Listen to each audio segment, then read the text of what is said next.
The year was 2009. Original Zendikar had the MTG nation digging an adventure-based plane, and also digging for buried treasure. Worldwake had not yet been released, and standard players went about their lives unaware of the horrors about to unfold. And a brand new product from Wizards of the Coast was released, a 60-card pre-constructed theme deck of legacy legal cards, all foils, or as Wizards of the Coast calls them, premium cards.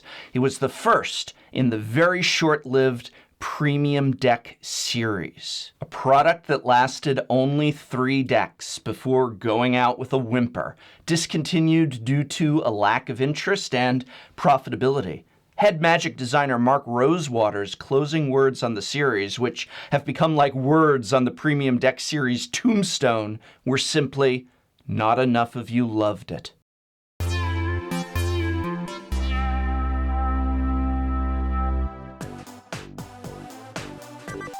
But I want to take a detailed look at the product and see what it was all about. First and foremost, I want to say, these decks had value. The sets retailed for $34.99, and for that price, provided players with quite a lot of value. Not just because they contained all foil cards, but because they actually printed a very large selection of cards that saw play in Legacy, Modern, and Commander formats. In fact, each of the premium decks had a strong selection of cards for each of those formats. I'm going to start at the end, with the last, and some say the best of the Premium Deck Series, Graveborn. Graveborn was released shortly after Innistrad, and out of the 60 foil cards, a whopping 7 of them were rares. And 1 was even a mythic rare. 2 of the gems in Graveborn were actually uncommons, the cards Entomb and Cabal Therapy. At the time, these 2 cards alone were worth the MSRP of $34.99, and continue to be so even today, although Graveborn now goes for far more than double its initial price tag. All the cards were foil, printed in the modern card frame. Animate Dead, Croesus the Purger, and most excitingly, Cabal Therapy each featured new artwork. Many of the cards of Graveborn are played in Legacy, Reanimator, Entomb being the biggest, but also Reanimate, Exhume, Inkwell Leviathan, while of course the coveted Cabal Therapy is played in Legacy Dredge, and quite a few vintage decks as well.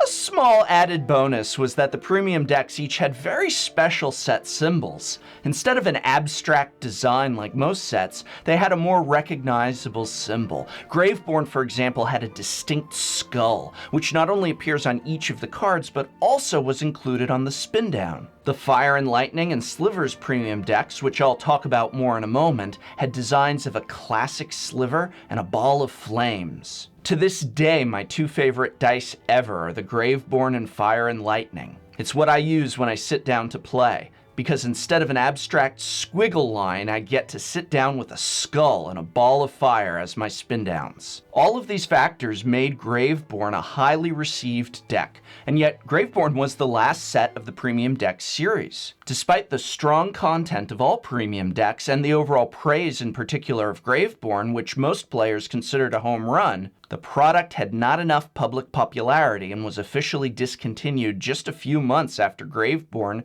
was released. Let me tell you what the problem was. As subscribers to the channel know, I returned to the game after a hiatus right as Innistrad was launched, so when Graveborn was released and I heard the high praise, I quickly snatched one up. Back in high school, I had loved the spell Animate Dead, a card that was even included in Graveborn. Looking at the deck, seeing its incredibly efficient way of dumping giant powerful creatures into the graveyard and then reanimating them early in the game, I was absolutely in love. The problem occurred when I tried to actually play with my friends. I remember first trying it out against friends who just had casual Magic decks. They simply could not compete with it. Remember, this was a small slice of a powerful Legacy deck, so their casual decks couldn't stand a chance. I invited my wife to take out her standard deck, but as soon as I slammed that Sphinx of the Steelwind down turn 3, it was good game. And yet, I couldn't exactly go get games of Legacy with this. Despite having a lot of Legacy Reanimator used in the deck still wasn't Legacy viable. It was an excellent starting point if my goal had been to upgrade to a budget Legacy Reanimator, but not exactly something I'd sit down at a Legacy tournament with and play right out of the box if I wanted any hope of even winning a few games. The fatal flaw of the Premium Deck series was that they were not made for any format. They existed in a world of their own, where they operated efficiently and effectively in isolation and contained many cards of value and interest, but could never actually be played as a deck.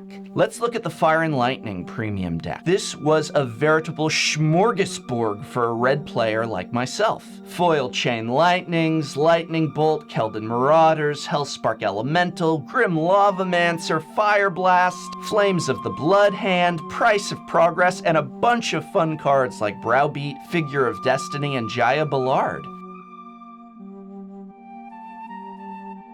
All that for $34.99, although Wizards of the Coast apparently overprinted Fire and Lightning to such an extreme that for the longest time, honestly, up until very recently, they could be purchased almost everywhere for about $25. And for me, this is how I got my first modern deck. I bought a $25 Fire and Lightning, and then got the missing pieces for a budget modern red deck that still remains one of my favorite modern decks to this day. But also, again, here's where the Premium Deck series failed. A slight alteration of contents, and this could have easily been a modern legal budget red deck that could be played right out of the box. But as it stood, the deck itself wasn't even modern legal, couldn't cut it in Legacy, and ended up just being a random bag of red stuff. To someone in the know, this could be purchased and stripped for parts, but Wizards should have been that someone in the know, tweaking the contents in a way that people could buy into Modern for $34.99.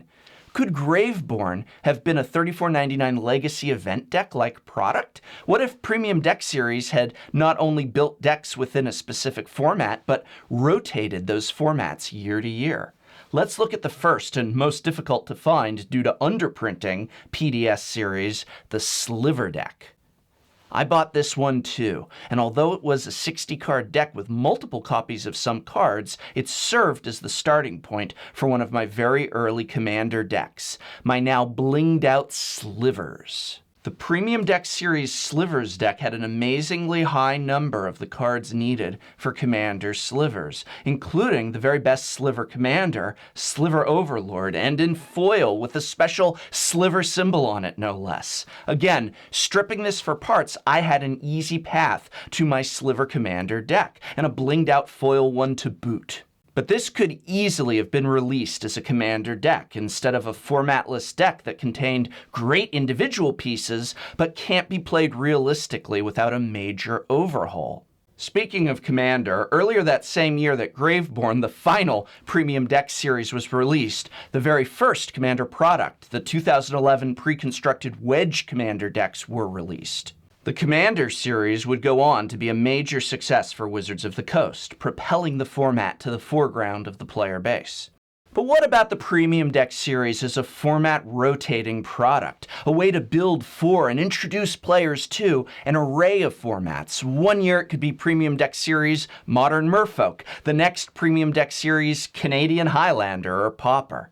Let me know in the comments below. Do you think it was a diamond in the rough or an aimless product better left to the history books? I hope very much this video has been of some help to you. You can help me out by showing your support at Patreon, because this video, like all my videos, was made possible by the generous donations from patron alums over at Patreon, and from the support of viewers like you. So thank you. All I had to do to overcome my obstacle was believe in myself. Hell of an obstacle there, by the way, but... Enough with Jace already.